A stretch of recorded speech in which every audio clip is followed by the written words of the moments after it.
কিয় বলিউড তাৰকাৰ প্ৰিয় হৈ পৰিছে অসম অসমলৈ আহিছে এজনৰ পাছত আন এজন সুপাৰষ্টাৰ দেৰিকৈ হলেও প্ৰাকৃতিক ৰম্যভূমি অসমৰ নান্দনিক সৌন্দৰ্যই এটা হাতবাউলি মাতিছে বলিউড তাৰকাক ঋতিকৰ পৰা অনিল কাপুৰলৈ কংগনাৰ পৰা দীপিকা পাডুকনলৈ এই সকল ষ্টাৰে অভিনয় কৰিব অসমত ইতিমধ্যে আহিবলগীয়া ছবি ফাইটাৰৰ বাবে তেজপুৰৰ বায়ুসেনা শিবিৰত প্ৰশিক্ষণ লৈ আছে বলিউডৰ গ্ৰীক গড খ্যাত ঋতিকে 18 নৱেম্বৰৰ পৰা দৃশ্যগ্ৰহণ হ'বলগীয়া এই ছবিখনৰ বাবে অসমলৈ আহিব মোহময়ী অভিনেত্ৰী দীপিকা পাডুকন সুপাৰষ্টাৰ অনিল কাপুৰ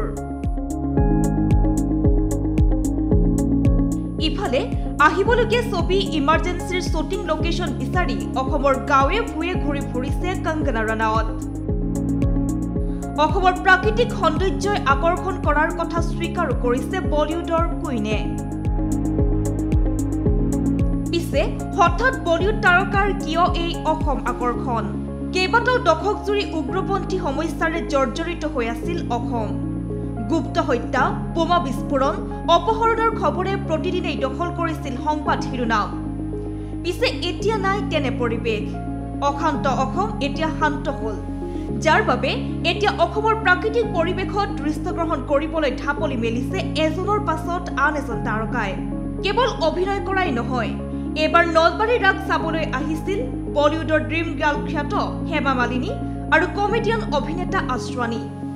আনহাতে আজি কাৰ্বি আংলঙত গীত পৰিৱেশন কৰিব সুনিধি চৌহানেও